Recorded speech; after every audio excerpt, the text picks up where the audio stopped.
Bueno, pues nada, muchas gracias a todos por venir, aunque ya me han presentado. Soy Marta Fernández Viejo, estoy haciendo el doctorado en el proyecto de evolución humana aquí en la Universidad de Burgos.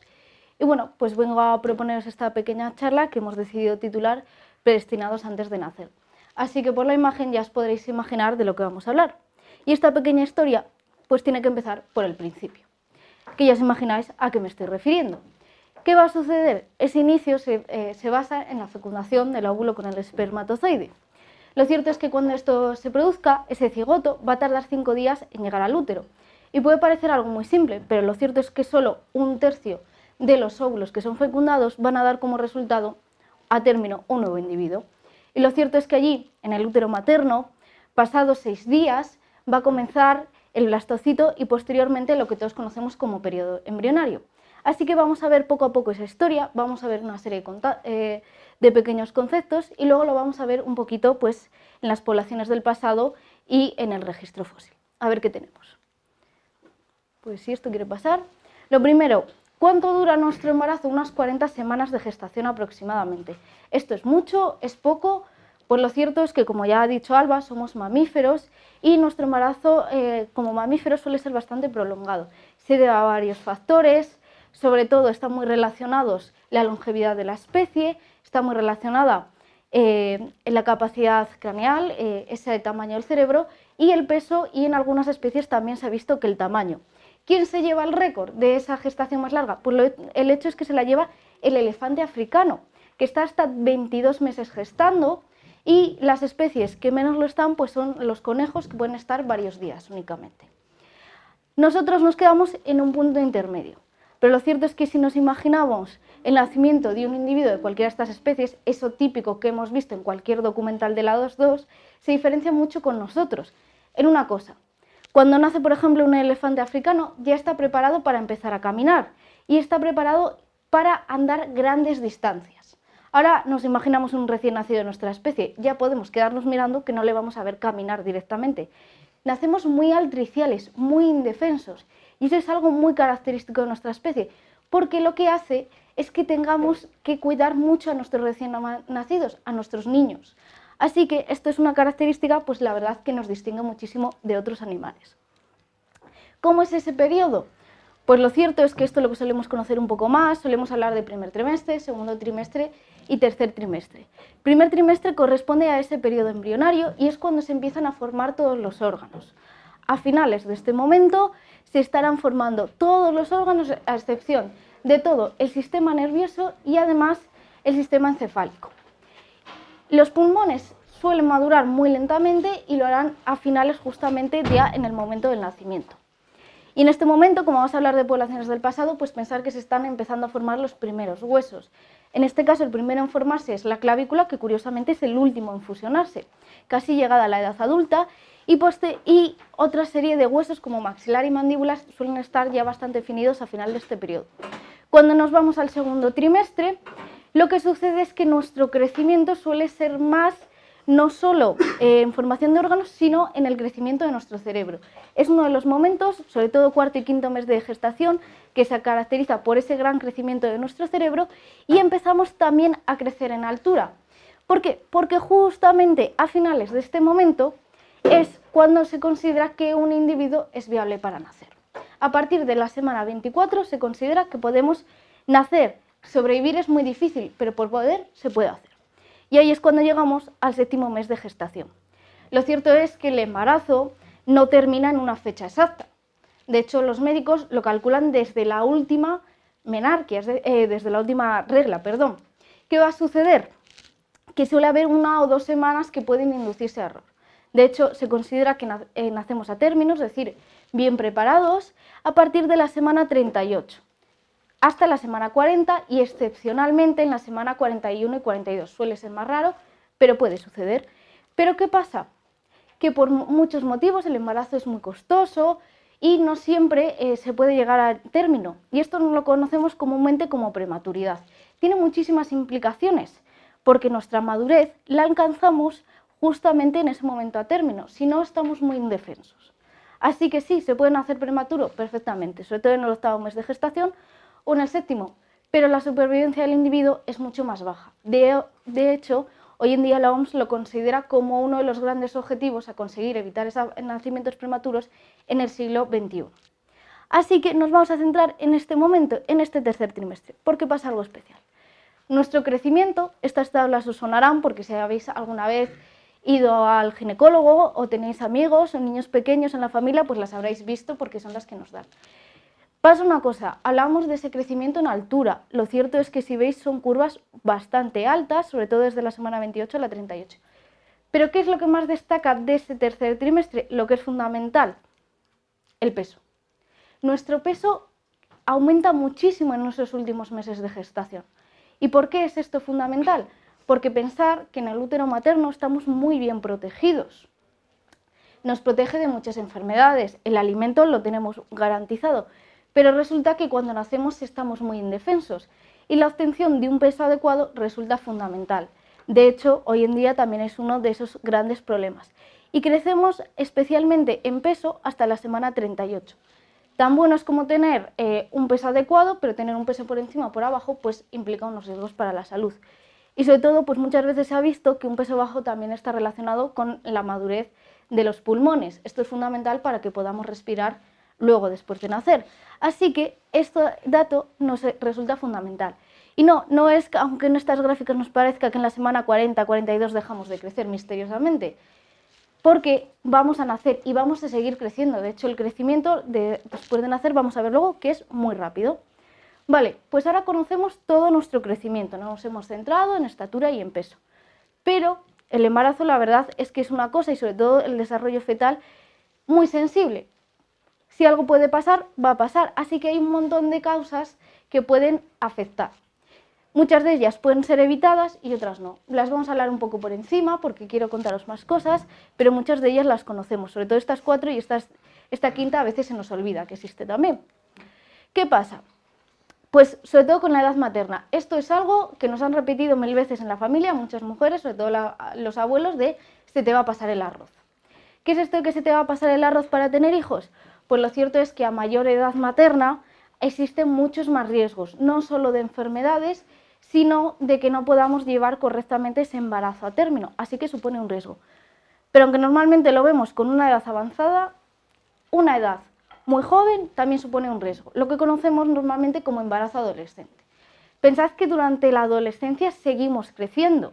Una cosa es ser fértil y otra cosa es que nuestro cuerpo esté realmente preparado para finalmente llevar un embarazo. Así que suelen ser embarazos también de riesgo, porque la madre sigue creciendo, pero el feto requiere un gran gasto calórico para su desarrollo y crecimiento, así que entra en competencia, podríamos decirlo, por los recursos con la madre y supone una serie de peligros. Aquí os pongo peso y estatura. Normalmente nos referimos a ello durante el embarazo. Es muy peligroso ir perdiendo el peso durante el embarazo, pero también ganarlo, porque sobre todo se asocia a diabetes. Pero, ¿por qué peso y estatura antes de nacer? Bueno, hay varios estudios que hablan que la estatura es fundamental porque se ha visto que en mujeres de una baja estatura hay más riesgos durante todo el embarazo y sobre todo en el momento del parto. Y el peso se ha visto que en mujeres con un excesivo peso, sobre todo en fertilidad y diabetes gestacional, pero un peso muy bajo muchas veces lleva a que los hijos nazcan prematuros o con un peso bajo, lo que nos lleva a una serie de peligros. De hecho, hay un artículo muy bueno en Población Finlandesa que habla de mujeres de bajo peso darán hijos con bajo peso, que a su vez se seguirá repitiendo este patrón. Las causas fetales, estas ya pocas veces podemos considerarlas. Las anomalías genéticas os suenan a todos, sobre todo las trisomías. Nos ha tocado así, los genes son muy importantes en este periodo y la verdad es que no son tan abundantes como pensamos, pero sí que están. Y las malformaciones del desarrollo pues se refiere a que cuando se va formando los órganos puede que algo no se forme correctamente. No tiene por qué pasar nada, pero sí es verdad que puede suponer un riesgo. Y es verdad que el embarazo múltiple no lo solemos ver como un problema. Nuestra especie normal suele tener una cría, no 2 o 3, y suelen ser embarazos excepcionales. Pero si ya era costoso mantener una cría en el útero, desarrollarla y que crezca sana, hasta el momento del nacimiento, imaginaros cuando esto se multiplica por 2 o por 3. Y además, los individuos que son gemelos, mellizos, que en realidad es lo mismo, solo que en una o dos bolsas, sucede que suelen entrar en conflicto por los alimentos, por esas calorías. Así que se suelen producir, primero, partos prematuros, lo que ya supone un riesgo, pero suele haber, sobre todo, uno de los individuos suele tener menor peso y menor estatura, lo que también le supone un riesgo. Hay una menor probabilidad de supervivencia. Y nuestro parto luego veremos que es muy complejo, así que si tener una cría ya implica un parto complejo, imaginaros dar a luz a dos. Se vuelve todavía más complejo. ¿Qué sucede? Pues que tenemos otra serie de causas. Estas, las placentarias, son muy poco conocidas, son muy raras, pero pueden ocurrir y están en relación pues, a esa placenta. Los factores ambientales son fundamentales. Hoy en día, pues por ejemplo, la contaminación sí que afecta, pero pensando también en poblaciones del pasado. Cuando hablamos de la dieta es fundamental. Si nosotros vamos al médico por primera vez con el embarazo, nos va a dar un listado de todos los alimentos que no debemos comer. La dieta es fundamental, no solo para el feto, sino también para la madre. Por ejemplo, el calcio es un elemento fundamental. Y la pobreza, la riqueza. Hoy lo vemos asociado al acceso de recursos. Pero ¿y en las poblaciones pasadas qué pasa? Bueno, pues que igual no es tanto ese acceso a una mejor sanidad, a un mejor control médico, sino es el hecho de que pensad que una mujer que iba en un estatus de riqueza a lo mejor no tiene que trabajar. Si nos pensamos en la Edad Media, por ejemplo, en mujeres que tengan que trabajar en el campo, a ese esfuerzo y ese gasto calórico que ya tenemos por el embarazo, tenemos que sumarle el del trabajo, lo cual nos supone un añadido más para ese embarazo, un embarazo que todavía es mucho más costoso. Y esta idea, pues que muchas veces no la tenemos en cuenta. Si aquí hablábamos de que había un espermatozoide y un óvulo, aquí el padre tenía que intervenir, así que algo tendrá que decir en esta conversación. Lo cierto es que cada vez más vamos viendo que es importante. ¿La edad influye? Sí, sobre todo en la calidad del esperma. El peso también lo va a hacer. La dieta que consume el padre está muy relacionada con esa calidad, pero también en la genética. Muchas veces hablamos de que las enfermedades genéticas vienen siempre por la madre y no es cierto, le hemos echado la culpa sin serlo porque muchas vienen transmitidas por los genes paternos y esto es importante tenerlo en cuenta. Y todo esto lleva a la pregunta, ¿era realmente tan decisivo? ¿Estábamos predestinados antes de nacer? Pues la verdad es que si os lo digo, no creo que estemos predestinados antes de nacer, pero sí nos afectan muchas cosas. En la semana 14 de gestación se va a hacer la diferenciación sexual y no es lo mismo nacer niño que nacer niña en una serie de culturas. Así que esto nos va a marcar a lo largo de nuestra vida, queramos o no. Parece una tontería, pero a partir de la semana 21 de gestación empezamos a oír. Se ha visto que muchos gustos ya vienen predefinidos periodo fetal. Por supuesto, sin el ambiente posterior no haríamos nada. El ambiente resulta fundamental. Y una cosa que al no ser que pertenezcáis a ese 5 o 10% de la población que es zurda, normalmente no nos lo planteamos. Ser zurdo o ser diestro ya viene predeterminado en este momento. ¿Cómo lo sabemos? Bueno, pues porque es que a justo finales del primer trimestre de gestación se empezó a ver que los fetos se chupan el dedo. Y es que esto lo hacen con un dedo o con otro en función de si son zurdos o diestros. Se ha hecho varios estudios, sobre todo en Estados Unidos, se les ha seguido a lo largo de su vida y se ha visto que ya hay esa predeterminación. Así que sí, pues muchas cosas las pensamos como tal, pero realmente tiene muchas más implicaciones. En la década de 1980, un epidemiólogo inglés acuña esta teoría, que tiene un nombre de una canción muy famosa, Killing Me Softly, y lo que traducimos como la hipótesis del origen fetal. ¿Qué quería decir esta hipótesis? Que realmente este periodo era más crucial de lo que nosotros pensábamos. Él lo estudia sobre todo con la dieta o con determinadas enfermedades que afectan en el periodo fetal. Y él lo que ve, aquí os dejo un vídeo, que es de donde están sacadas estas imágenes, que es muy interesante y la explica mucho más, es que, por ejemplo, una buena dieta da niños sanos y esos niños sanos se traducen en adultos sanos. Sin embargo, estudió los efectos de la dieta y lo relacionó cuando estos niños eran adultos en dos circunstancias. Eran mucho más proclives a la diabetes, sobre todo estaba muy relacionado con las enfermedades cardíacas. Por eso habla de la predeterminación antes de nacer, porque hablaba de que ya había una serie de factores. De hecho, hay varios trabajos en los que han relacionado la salud del feto, en la salud de esos niños, en adultos y en su descendencia.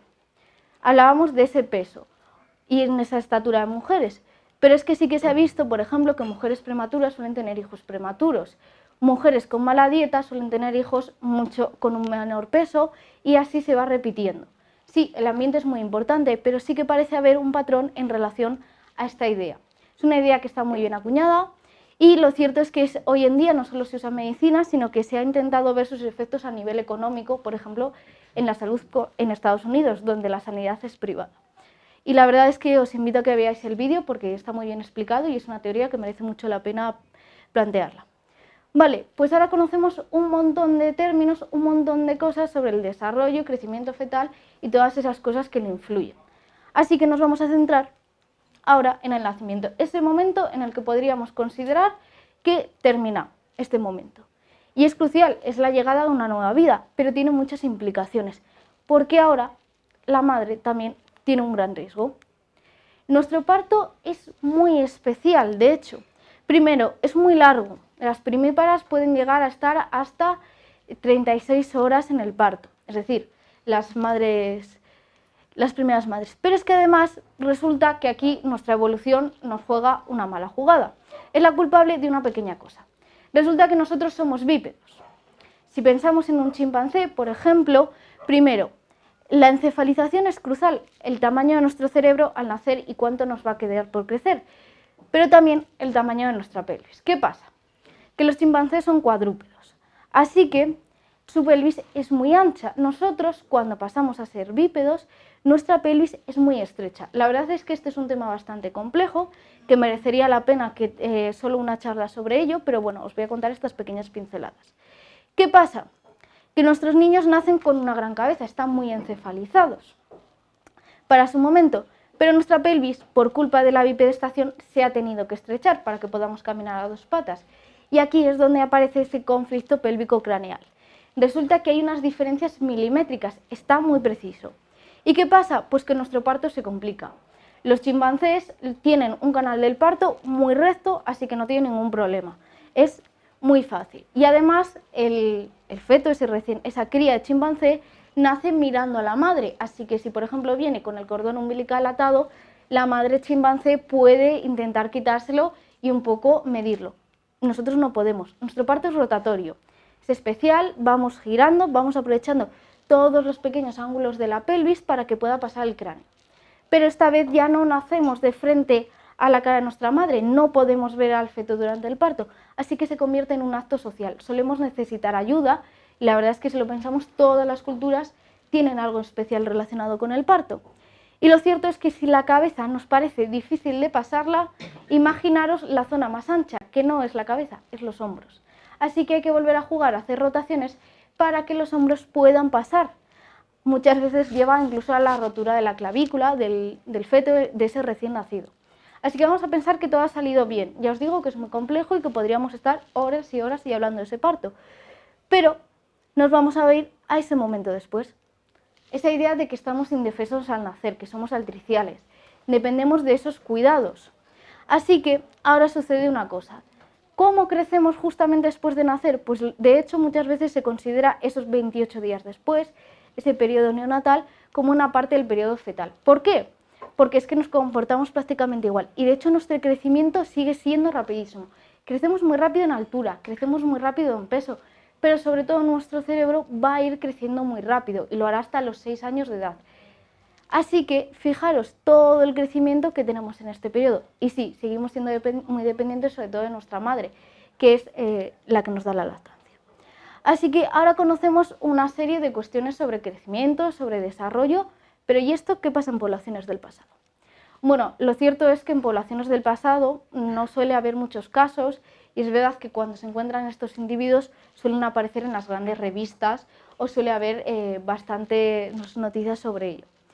Resulta que primero, son muy difíciles de conservarse, son huesos muy sensibles, muchas veces no se les identifica correctamente, son muy parecidos a la fauna, entonces muchas veces no se les ha clasificado de forma correcta. Pero si hablamos en forma de paleodemografía de las poblaciones, son lo más sensible de una población.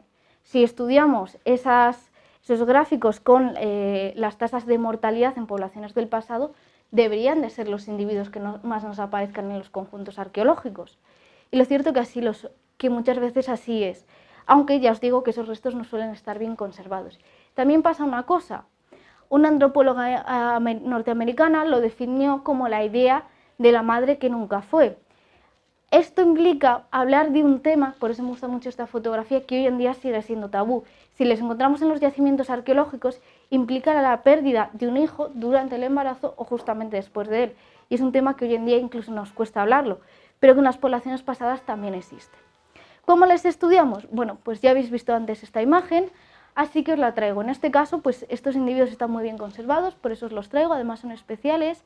Este sería el cráneo, el brazo, aquí tenéis la pierna, el otro brazo y la otra piernecita que está por aquí, más o menos, no sé si lo veis. ¿Cómo les estudiamos? Bueno, pues lo cierto es que siempre solemos hablar periodo fetal, parto, nacimiento. Pero no es que vaya por fases, esto es una línea continuada, así que se vuelve mucho más complejo. ¿Cómo podemos, por ejemplo, saber la edad de este individuo en el momento de la muerte? Pues lo podemos hacer midiendo sus huesos largos, realizando ecuaciones y podríamos estimarlo. De hecho, muchas veces los médicos cogen la longitud del fémur, así que para estas poblaciones también lo hemos creado. Alba nos hablaba de los dientes.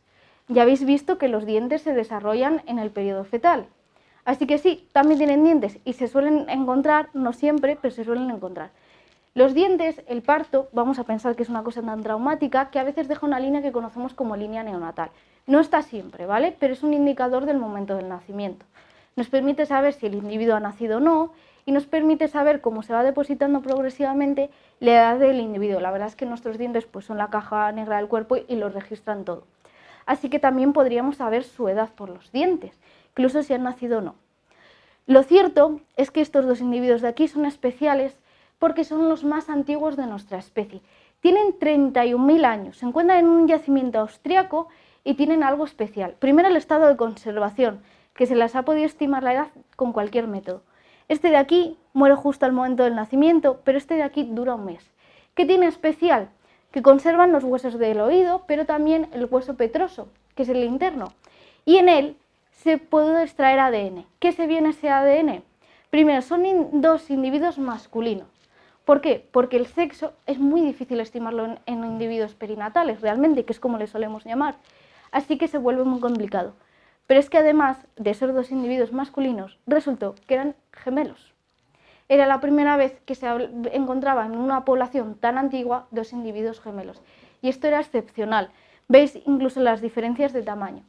Se hizo muy famoso porque la hipótesis de quienes lo estudiaron, de los arqueólogos, era que le habían enterrado a este individuo primero, se le había hecho su enterramiento con ocre, y justamente un mes después, aproximadamente, cuando fallece este individuo, se vuelve al yacimiento, porque recordemos que en este momento somos nómadas, y se le entierra junto a su hermano. De ahí esa gran complejidad del mundo de la muerte, en este caso lo reflejaban. De hecho, no son los únicos, porque junto a ellos hay un primo suyo enterrado que tiene 3 meses de edad. Así que en este yacimiento reflejaba esta cultura de la muerte a estos individuos. Yo os he traído esta imagen de aquí por algo especial. Se hizo muy famosa el año pasado porque se decía que era la primera vez que una momia egipcia aparecía embarazada.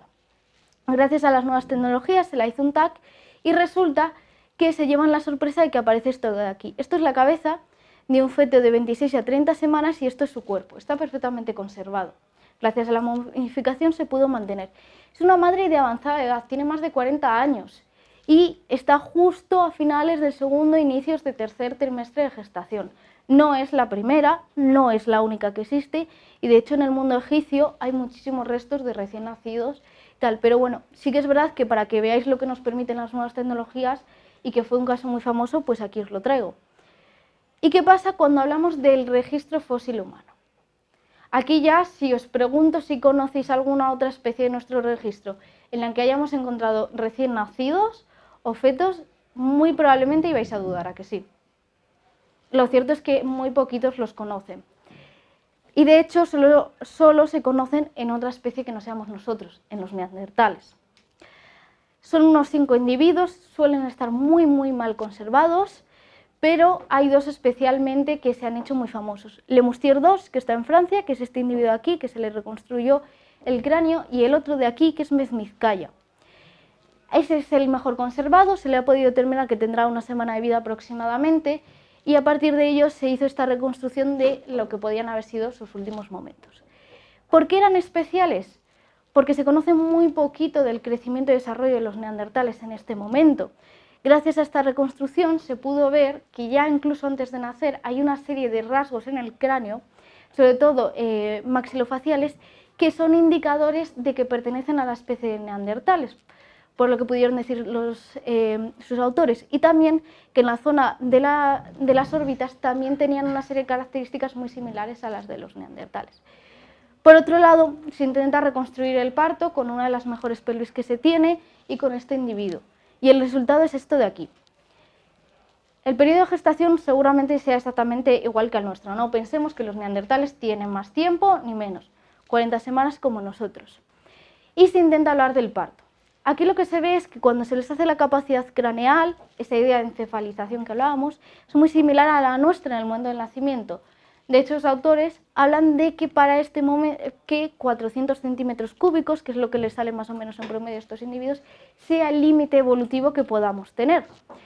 También, pues por el tamaño. Y ese conflicto pélvico-craneal que hablábamos que era tan importante, se ha visto que probablemente también lo tengan los neandertales, es decir, su parto muy seguramente sea igual de complejo, igual de complicado que el nuestro, con todo lo que eso significa social y culturalmente. Así que podríamos hablar que quizás los neandertales pues también le daban esa importancia y que ya hablamos de que otras especies igual de antiguas que nosotros, pues que ese conflicto pélvico ya lo tienen y que seguramente nos venga de mucho más atrás. Así que poco más os puedo contar en el registro fósil porque lo cierto es que no tenemos mucho más y quería daros las gracias a todos por venir, espero que os haya resultado interesante, que os haya gustado, así que muchas gracias.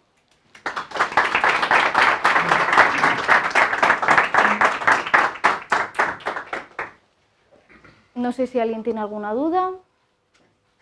Yo sí quería aprovechar ya, bueno, primero felicitarte por la charla y preguntarte por la cima de los huesos, hay mucho, ¿no? El lomo antecesor, ahí se han encontrado, no sé si se han encontrado también fetos o... No, la cima de los huesos pertenece a la especie preneandertal o Homo heidelbergensis y que yo sepa, o por lo menos no he visto nada que indique que tengan individuos recién nacidos. Sé que tienen individuos infantiles mucho más mayores, pero que yo sepa no. La verdad es que eso se lo tendrías que preguntar a los investigadores de allí de la cima, porque que yo conozca, de momento no hay nada. No sé si alguien más tiene alguna pregunta. A mí me han surgido varias curiosidades. Si te las puedo responder. Lo primero, darte la enhorabuena por Susana, me ha gustado mucho. Y has comentado un poco que las edades en las que el parto puede ser más seguro o menos seguro. No sé si nos puedes decir un poco así los límites, por ejemplo, a partir de qué edad es... Mira, por ejemplo, es el embarazo en general, no solo el parto, porque en el parto vienen también una serie de consideraciones como el tamaño y forma de la pelvis, ¿vale?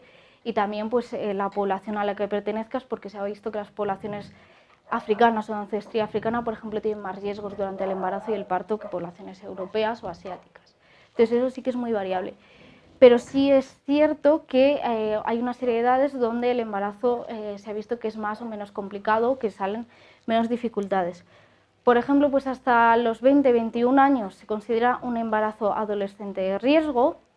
En los 28 años se considera el punto óptimo para quedar embarazada y llevar a cabo el embarazo. A partir de los 36 se considera de riesgo y a partir de los 40 de alto riesgo. Ya no hablamos a partir de los 45, que es muy raro, de hecho.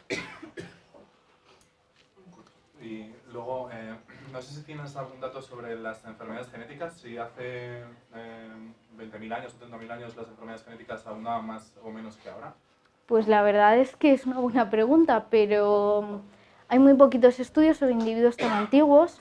Estos que tienen 31.000 años no tienen ninguno, porque como se les ha hecho ADN se le ha podido ver que no. La primera foto corresponde a un yacimiento al norte de Italia, se les hizo ADN, se sabe que es una niña, y no tiene ninguna enfermedad genética. Ya más cercanos a nosotros, más cercanos, por decirlo de alguna forma, sí que existen. Pero claro, es que te estoy hablando de que igual desde hace 10.000 años hasta hace 31.000 años, estos dos gemelos austríacos, igual hay 5 o 6 casos registrados, bien estudiados y con ADN. Porque muchas de estas enfermedades además implica que no llegues a término, por lo tanto todavía más difícil que se conserven los huesos. En la mayoría de ellas, en el primer trimestre de gestación, hacen que el embarazo no sea viable. Entonces, ahí sí que es verdad que tal. Y en el registro arqueológico hay muy poquitos casos, la verdad.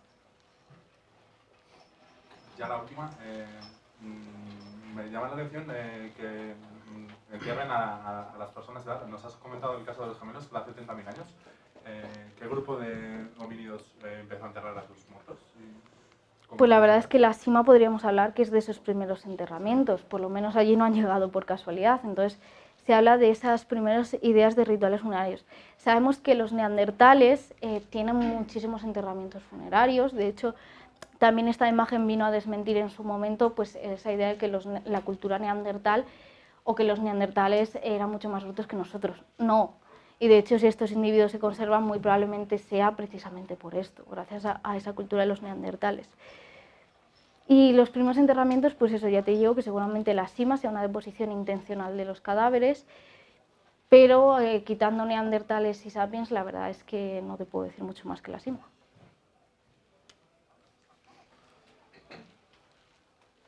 No sé si... Sí, mira, yo a nivel curiosidad, ¿se sabe la causa de la muerte de los gemelos y por qué se ven de diferente? Pues mira, en este caso probablemente porque por eso se hablaba también antes de esta idea de los gemelos, porque ya que iba a poner la imagen pues tenía más sentido. La explicación que dan los autores, ¿vale? Es que seguramente este sea el más pequeño de los dos al nacer, porque sí es verdad que es muy muy pequeñito y que seguramente pues simplemente al nacer está muy desvalido. Si se pudiese estimar el peso, igual no salía hasta un peso muy bajo, no se puede actualmente en poblaciones arqueológicas o los métodos llevan muchísimas problemáticas y la verdad es que sospechan que esa sea la causa, porque les ha salido pues nada, que tenga unos días, incluso horas. En el caso de este, ellos estiman aproximadamente que sea entre un mes, 4 semanas y 7 semanas. Lo hacen a partir de los dientes, sí que es verdad que tiene muchas complicaciones la explicación que ellos dan, porque reconocen que el diente está desgastado, está roto y erosionado, pero argumentan pues que por causas exógenas, porque no han visto que los huesos tengan patologías, no han visto nada en los genes, nada, hay algo que lo que hace es que estos individuos no sobrevivan. No tienen estrés alimenticio o sus dientes no han marcado estrés justamente después de nacer, pero sí antes. De hecho coincide, y es muy curioso, que ambos tienen estrés en el inicio del tercer trimestre de gestación, por lo que los autores cuentan. Y que bueno, pues ya estaba indicando que ese embarazo va mal y sea seguramente lo que luego les lleve a la muerte. Lo que dicen los autores, yo no les he podido ver, no sé qué tendrán y bueno, solo hay una publicación sobre ellos y es un poquito la explicación que ellos cuentan.